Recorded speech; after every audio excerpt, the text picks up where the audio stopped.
Exit pole 2024 হাইট্রিক হলেও মোদির 400 বারের স্বপ্নভঙ্গের ইঙ্গিত, বুথ ফেরত সমীক্ষার রং গেরুয়া। অষ্টাদশ লোকসভা নির্বাচনে ভোট গ্রহণের প্রক্রিয়া শেষ হলো শনিবার। 7 দফায় দেশের 543টি লোকসভা কেন্দ্রের ভাগ্য নির্ধারণ আমজনতার। এবার পালা ভোট গণনার। 4 জুন রেজাল্ট। তবে গণনার আগে ফলাফলের আভাস মিলল বিভিন্ন সংস্থার বুথ ফেরত সমীক্ষার। কোন সংস্থার বুথ ফেরত সমীক্ষায় কি ফলাফল উঠে এলো, কে কোথায় এগিয়ে রয়েছে, কে পিছিয়ে রয়েছে, জানুন বুথ ফেরত সমীক্ষার ফলাফল। শনিবার 7ম দফা নির্বাচনের মধ্য দিয়ে মিটল অষ্টাদশ লোকসভা ভোট। 2024 সালের লোকসভা নির্বাচনের ভোট গ্রহণ মিটাতে সামনে এলো বুথ ফেরত সমীক্ষার ফলাফল। ইন্ডিয়া টুডের বুথ ফেরত সমীক্ষার ফল অনুসারে এনডিএ পেতে পারে 359টি আসন, ইন্ডিয়া জোট পেতে পারে 154টা আসন, অন্যান্যরা পেতে পারে 30টি আসন। ম্যাট্রিক্স এক্সিট পোল অনুযায়ী এনডিএ 353 থেকে 398টি আসন পেতে পারে বলে মনে করা হচ্ছে। ইন্ডিয়া জোট পেতে পারে 118 থেকে 133টি আসন, অন্যরা 43 থেকে 48টি আসন পাবে বলে মনে করা হচ্ছে। নিউজ 18 এক্সিট পোলের রিপোর্ট অনুযায়ী বিজেপি মহারাষ্ট্র, কর্ণাটক এবং অন্ধ্রপ্রদেশের অধিকাংশ আসনই পকেটে পুরবে।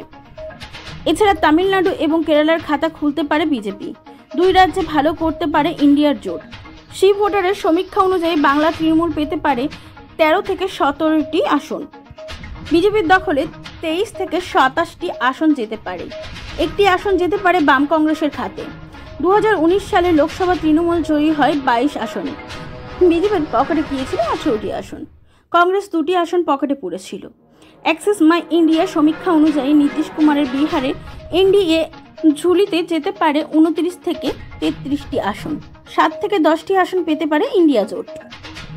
TV9 এর সমীক্ষা বলছে উত্তরপ্রদেশে 80টি লোকসভা আসনের মধ্যে বিজেপি নেতৃত্ব এনডিএ এর খাতে যেতে পারে 69 থেকে 74টি আসন, ইন্ডিয়া জোট পেতে পারে 6 থেকে 11টি আসন। অ্যাক্সিস মাই ইন্ডিয়া সমীক্ষা বিজেপি কর্ণাটকের 20 থেকে 22টি আসন পেতে পারে, কংগ্রেসের 3 থেকে 5টি আসন পেতে পারে।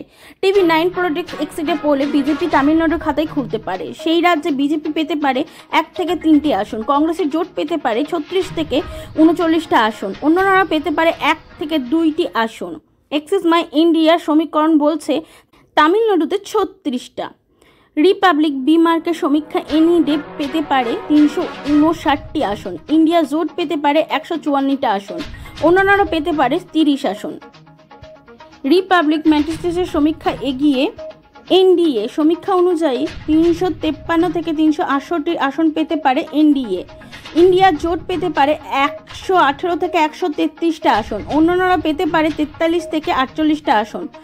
দৈনিক ভাস্কর এনডিএ 285 থেকে 350টা, ইন্ডিয়া ব্লক 145 থেকে 201, অন্যান্য 33 থেকে 39।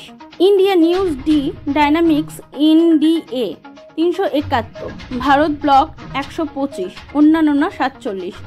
জান কি বাত এনডিএ 362 থেকে 392, ইন্ডিয়া ব্লক 141 থেকে 161, অন্যান্যরা 10 থেকে 20। রিপাবলিক ভারত ম্যাট্রিক্স এনডিএ 353 থেকে 368, ইন্ডিয়া ব্লক 118 থেকে 133, অন্যান্যরা 43 থেকে 48। একাধিক বুথ ফেরত সমীক্ষা ইঙ্গিত করছে, যা ইঙ্গিত তাদের সর্বভারতীয় স্তরে বিরোধিত জোট ইন্ডিয়ার তুলনায় অনেকটাই এগিয়ে রয়েছে বিজেপি। শুধু তা নয়, মোটামুটিভাবে অধিকাংশ বুথ ফেরত সমীক্ষার দাবি অনায়াসে তৃতীয়বারের জন্য সরকার গঠন করতে চলেছে নরেন্দ্র মোদীর নেতৃত্বে বিজেপি তথা এনডিএ। সব বুথ ফেরত সমীক্ষা সঠিক অনুমান করতে পারে তা নয়। উল্লেখ্য, বুথ ফেরত সমীক্ষা থেকে জনমতে একটা আভাস অবশ্যই পাওয়া যায়। তা থেকে ভোট শতাংশের ট্রেন্ড মোটামুটিভাবে আন্দাজ করা সম্ভব। তবে ভোট শতাংশ থেকে আসন সংখ্যা বের করার প্রক্রিয়া জটিল, সেখানে অনেক সময়ে ত্রুটি থেকে যায়। তবে আসল ভোটের রেজাল্ট 4 জুন।